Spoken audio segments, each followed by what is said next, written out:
dia, boa tarde ou boa noite para você, internauta que está conosco nessa manhã de segunda-feira, início de semana, hoje 9 de maio.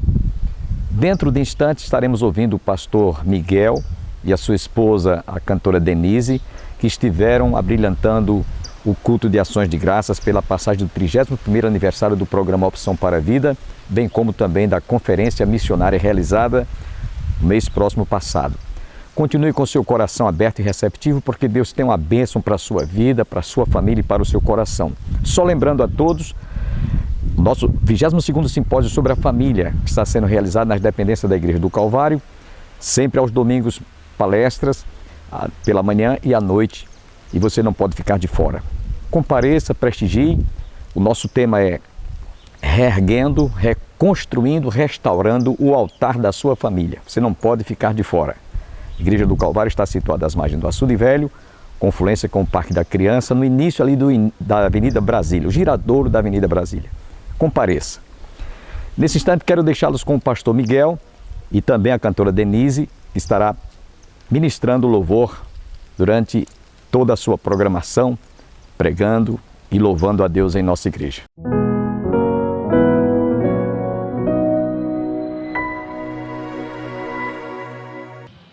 É uma alegria muito grande estarmos aqui mais uma vez, retornarmos a essa casa, retornarmos a Campinas, reencontrarmos nosso querido irmão e amigo, pastor Bosco, sua querida esposa, reencontrar outros irmãos queridos, reencontrar o pastor Mota, irmã Ediene, amigos de longas datas também, e muito obrigado pelo apoio aqui na igreja, de todos os queridos irmãos.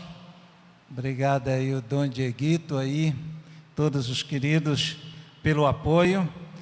E estar aqui é estar movido de um contentamento muito grande quando nós olhamos para a visão ministerial que os irmãos estão tendo após essa pandemia, nesse período pós-pandemia. Essa visão gloriosa que eu me refiro é o ato de começar a restaurar o movimento de missões na igreja, no nosso meio, o nosso país, como o mundo inteiro, mas em particular o nosso país, passou por um abate muito grande no campo ministerial durante esse período de pandemia. E eu acredito que uma das coisas que precisa ser ativada rapidamente em nossas igrejas é exatamente o movimento de missões, que é verdadeiramente a mola que move o ministério, a proclamação do Evangelho no mundo inteiro. São os movimentos missionários. Quando a igreja, na verdade, esquece missões, ela fracassa na sua missão. Quando um país, o movimento evangélico de um país, começa a colocar missões em segundo plano, certamente está fadado ao fracasso do crescimento evangélico no nosso próprio país. O nosso país viveu anos de um crescente trabalho de missões, não só em casa, não só interno, mas externamente, no país e servindo em outros países.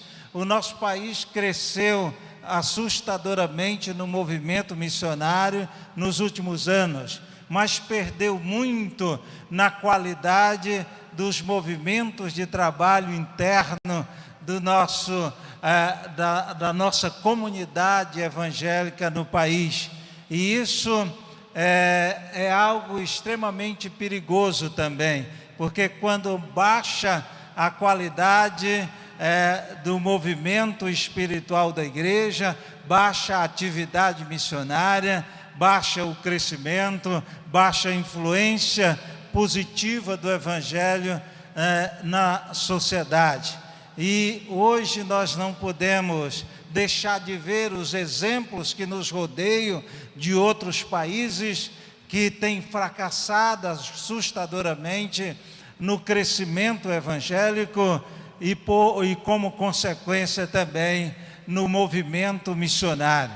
Aqui do nosso lado nós temos uma Venezuela que precisa ser um exemplo para nós, não um exemplo positivo, mas negativo, para nos assustar, para nos mover, para nos fazer a tomar força, disposição no movimento missionário.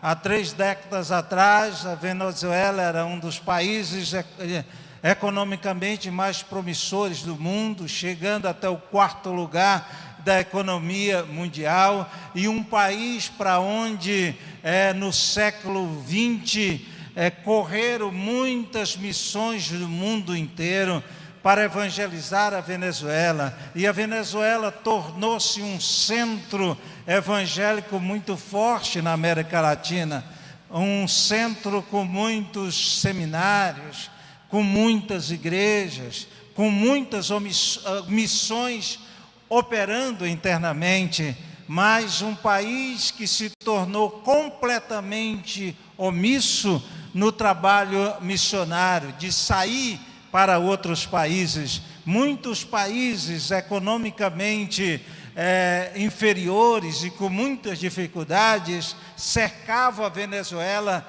quando a Venezuela era um poder econômico forte.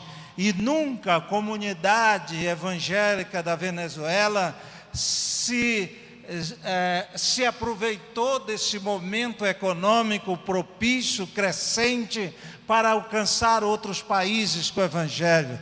Nunca se viu um movimento consistente de missões originária na Venezuela, atingindo os países em muitas dificuldades em volta à Venezuela. O que é que aconteceu? A Venezuela teve um declínio que todos nós conhecemos, político muito forte. Esse declínio político avançou contra as igrejas. Há 1,5 décadas atrás, muitas missões que operavam na Venezuela, principalmente oriundas e sustentadas por igrejas americanas, foram confiscados, os patrimônios, muitos seminários, muitos equipamentos, sede de missões, templos grandiosos foram confiscados na Venezuela, e a Venezuela começou a entrar não só numa miséria política, social, mas numa miséria evangélica também, podemos dizer assim. Acabando-se a igreja, fechando-se a igreja, sem sustento a pastores, sem sustento a missionários, e a Venezuela começou a entrar numa ruína muito assustadora. Na última viagem missionária que nós fizemos à Venezuela, próximo à pandemia, nós já podíamos contemplar que a miséria social era assustadora, mas a espiritual muito maior ainda. Queridos, nas últimas 15 noites de trabalho missionário, antes da pandemia que nós tivemos na Venezuela, 18 noites, não 15, porque as fronteiras se fecharam por uns dias, nós tivemos que ficar lá mais dias. Mas ali a sede das pessoas pelo Evangelho era tão grandiosa. A multidão que se convertia a cada noite, a cada culto, a cada programação, era sem precedente na história do nosso ministério e do ministério das igrejas que ainda estavam perseverando ali na Venezuela, fruto da sede das pessoas.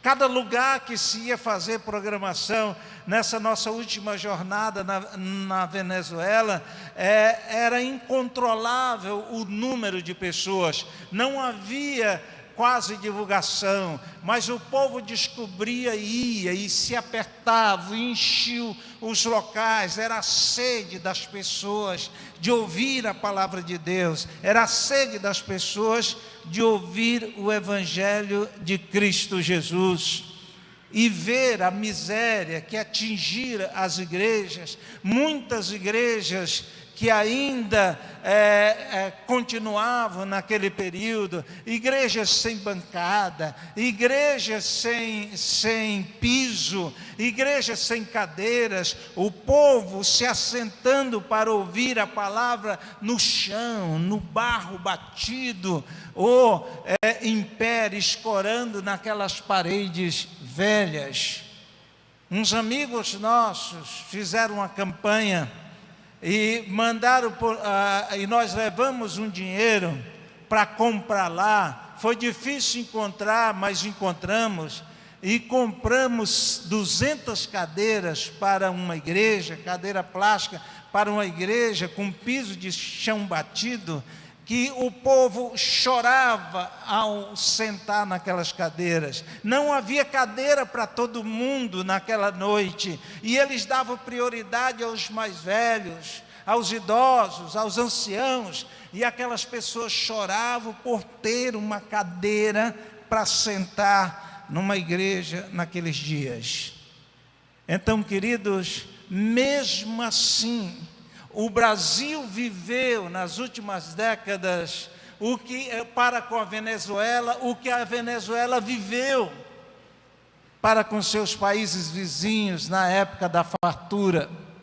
Foi muito pouco o investimento da igreja evangélica do Brasil na Venezuela nessa última década, antes da pandemia, quando a carência lá era muito grande, ainda poucos missionários com dificuldades de Roraima, do Amazonas, ainda sobrevive com trabalhos difíceis ali na Venezuela. Mas na última década nós perdemos uma grande oportunidade de ter levado a um país vizinho o Evangelho de Jesus numa proporção farta para ganhar vidas para o Senhor Jesus, porque lá ainda não é oficial, proibido o Evangelho, mas na prática o Evangelho é proibido na prática, se não é no papel ainda, porque quando começa movimentos lá, muitas coisas o governo faz para prejudicar o Evangelho da Venezuela. São igrejas que têm, quando estão melhorando, que têm os seus bens confiscados. São igrejas que, quando estão melhorando, a justiça de lá encontra uma maneira de abafar o movimento da igreja. Os últimos dias da nossa última viagem missionária à Venezuela, as programações tiveram que ser clandestinas. Não poderia ter divulgação nenhuma, não poderia ter carro passando, nem ninguém entrando pela porta frontal das igrejas. Os pastores divulgavam boca a boca, fechavam as igrejas na frente, o povo entrava em grupos pequenos pelas portas do fundo da igreja, e era recomendado nenhum carro evangélico para próximas igrejas. E todas as reuniões tiveram que ser assim, porque missões em nosso país, o movimento missionário brasileiro, falhou para com a Venezuela e continua falhando, como a Venezuela falhou no seu tempo de fartura para com países vizinhos. E quando eu vejo a igreja aqui começar nesse período pós-pandêmico, iniciar movimento missionário, é ver algo glorioso que pode acontecer no futuro próximo da igreja, se perseverarem na proclamação de missão, na organização por missão e, acima de tudo, em assumir missionários que vão a esses lugares de grandes dificuldades. Por isso que quando o pastor me mandou o convite, eu olhei para o momento especial de celebração do programa Opção para a Vida, dos seus 31 anos de existência, é lembrar que o nosso país sempre cresceu fartamente em missões internas, a partir principalmente do meio do século passado. E hoje nós somos fartos na comunicação, nós temos liberdade em um programa existir por 31 anos, é prova da liberdade que nós temos. Hoje a nossa internet é farta da liberdade de comunicação do Evangelho em nosso país, a televisão, o rádio, a internet. Na Venezuela, por exemplo, a internet não tem a liberdade, além de não ter 10% da qualidade da nossa internet aqui, não tem de maneira nenhuma a liberdade que tem de postagem que nós temos hoje aqui. A censura funciona para a internet, não só na Venezuela, mas já em outros países da nossa América do Sul. E a nossa igreja deve fartamente orar, aproveitar esse momento e lutar para que essa liberdade também venha continuar. E essa 23ª Conferência Missionária da Igreja é uma prova que a igreja esteve envolvida com missão, por isso que é viva e ativa até hoje, e que essa chama tem que continuar acesa, e que nós temos que continuar proclamando a necessidade de vivermos o Evangelho de Cristo e de proclamarmos o Evangelho de Cristo Jesus. Esses 2 versículos do tema destinado a esta primeira reunião de missões dessa conferência, que é respondendo o chamado, ou mesmo dando resposta de obediência ao chamado missionário.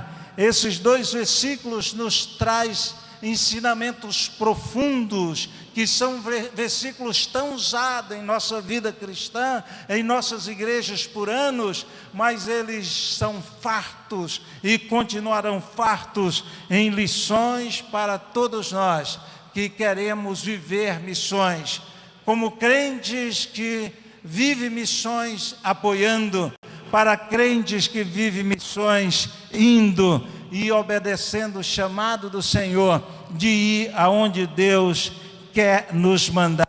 Vamos repetir juntos a segunda parte, a parte B de Isaías capítulo 6 e versículo 8. Eu gostaria de ler e você repetir bem forte. Disse eu. Repete. Mais forte. Disse eu. Mais forte. Disse eu. Eis-me aqui. Envia-me a mim. Mais forte. Disse eu. Eis-me aqui. Envia-me a mim. E outro versículo glorioso, Mateus capítulo 28, o versículo 19, e a parte A do versículo, que todo crente sabe de cor, mas que certamente cada um de nós ainda somos devedores diante dessa convocação, de obedecer a convocação do Senhor para missões. Repete assim: portanto, ide fazer discípulos de todas as nações. Não é discípulo só no nosso país, não é discípulo só na nossa cidade, não é discípulo só na nossa igreja, mas é onde existir ser humano. Porque onde existe ser humano, existe pessoas condenadas ao inferno. tal condenação foi verdade também em nossas vidas, e fomos libertos pelo Evangelho de Cristo, e temos que levar o Evangelho que salva, liberta, restaura a essas pessoas também, em todos os lugares que nós podemos alcançar com o Evangelho de Cristo Jesus, que tiver à nossa disposição. Feliz foi a comissão de missões quando colocou para hoje à noite meditarmos sobre obedecendo o chamado.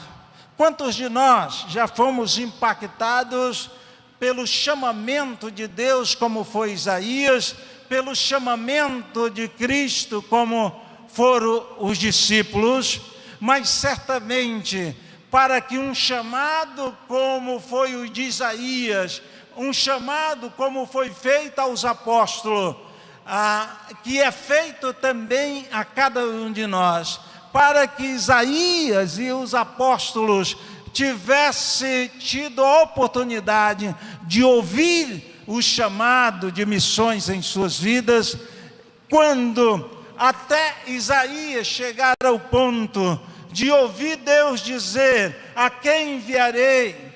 A quem há de ir por nós? Até que os discípulos chegaram ao ponto de ouvir de Jesus: ide por todo o mundo e pregai o Evangelho a toda criatura.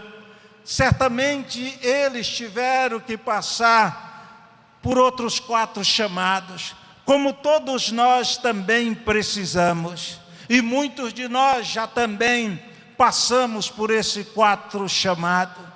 Se nós olharmos para a história bíblica de chamamento de Deus a nós para vivermos em Cristo Jesus, nós vamos ver que antes de um chamado desse chegar a nós, 4 outros chamados já vieram dos céus para as nossas vidas. Para nós chegarmos ao ponto de obedecermos o chamado específico para ir a tal lugar como missionário, nós já tivemos a oportunidade de obedecer outros 4 chamados em nossas vidas. O primeiro chamado que cada um de nós recebeu em nossas vidas foi o chamado para crer em Cristo como Salvador, para receber dele a salvação. Foi o chamado para que nós viéssemos crer em Cristo como Salvador. Foi o chamado, por exemplo, de Atos 16:31, crer no Senhor Jesus Cristo e serás salvo. Foi o chamado que Cristo fez a Nicodemos, o chamado de nascer de novo, de voltar a existir como Deus existe. Deus é Espírito. E nós, sem Cristo Jesus, não tínhamos vida espiritual. E nenhuma pessoa sem Cristo tem vida espiritual. Espiritualmente, antes de crermos em Cristo como Salvador, nós estávamos mortos, diz a palavra. Sim, mortos, como Paulo fala aos Romanos e a nós, em nossos delitos e pecados. Espiritualmente, nós não tínhamos vida. Nós não existíamos à semelhança de Deus. Deus é Espírito e nós precisávamos reviver espiritualmente, ser nascidos novamente no Espírito. E por isso que a Bíblia retrata em Efésios 2:1, que quando nós recebemos a Cristo, cremos em Cristo como Salvador, Ele vivifica o nosso espírito. Quando o apóstolo Paulo diz, Ele nos deu vida, quando nós estávamos mortos em nossos delitos e em nossos pecados. O primeiro chamado que nós recebemos em nossas vidas foi para crer em Cristo como Salvador. E quando nós obedecemos esse chamado, nós nascemos espiritualmente, nós passamos a viver como Deus vive, nós fomos promovidos de criatura de Deus a filhos de Deus. Não é essa a afirmação do apóstolo João, no Evangelho de João, capítulo 1, verso 12, que nós em Cristo recebemos agora o direito de filhos, fomos promovidos a filhos de Deus. E após nós atendermos, obedecermos o chamado para a salvação, o chamado para a vida eterna, então os céus nos faz um segundo chamado. O chamado para que nós possamos seguir a Cristo como Senhor de nossas vidas. Esse chamado só pode vir quando nós obedecemos o primeiro, só pode vir a nós quando nós existimos espiritualmente. Somos chamados não só para ser salvos, mas somos chamados para seguir a Cristo como Senhor das nossas vidas. Por isso que o apóstolo Paulo, ele disse: não mais eu, mas Cristo vive em mim. Cristo Jesus, ele colocou em nós, quando nós o recebemos como Salvador, o seu Espírito, para ser Deus em nós, para dirigir a nossa vida. E por isso que o apóstolo Paulo, em Gálatas capítulo 5, você pode conferir na sua Bíblia, e no versículo 25, ele diz que nós precisamos andar em Espírito, que assim como nós vivemos agora em Espírito, assim como o Espírito Santo de Deus habita em nós, nós precisamos viver nesse Espírito. A palavra grega traduzida como viver no Espírito, pode ser traduzida também como viver no Espírito, como viver através do Espírito e como viver pelo Espírito. É uma disposição de fazer a vontade de Deus, de seguir a Jesus como Senhor, de priorizar a vontade dele diante da nossa. Agora, como cidadão dos céus, vivos espiritualmente, nós somos chamados a seguir a Cristo como Senhor, deixar que ele, pelo seu Espírito,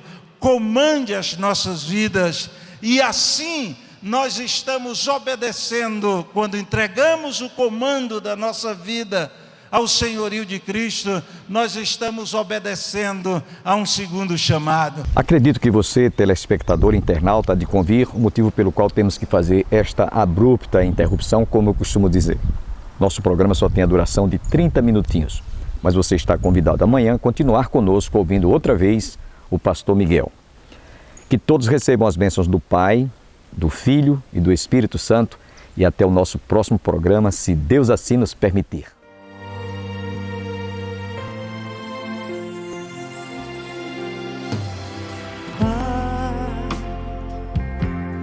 Há quanto tempo estás a conhecer o que acontece dentro em mim?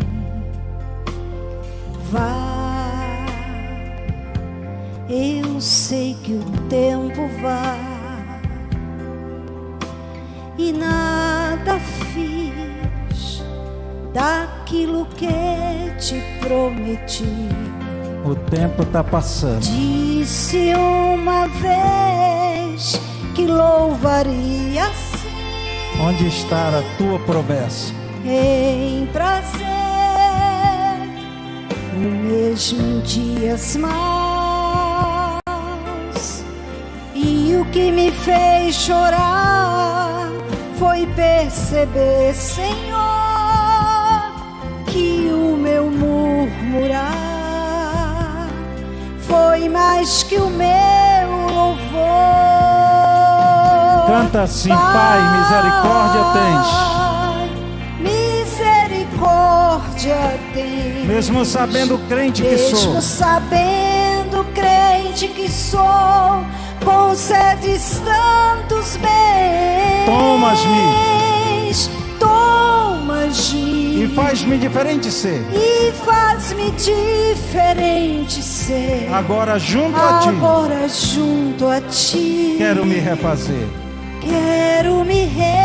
refazer. Pai, o que é melhor tu dás, mesmo assim, tão ansioso eu sei que estou. Vai, toda essa vida vai. Pedi, pedi e nada dei a ti, Senhor. Lembro de uma vez que tanto murmurei, porque me vi sem honras e valor, e ao cair em pranto eu me lembrei da cruz. Foi lá que meu Jesus me deu real valor. Pai, misericórdia tens, mesmo sabendo, crente que sou, concedes tantos bens. Tomas-me e faz-me diferente ser, agora junto a ti. Quero me refazer. Canta comigo.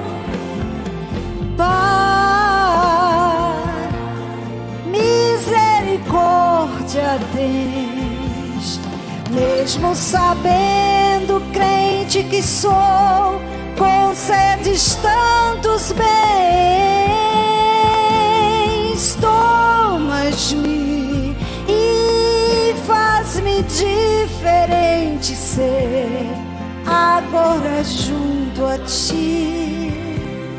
Quero me refazer, agora junto a ti.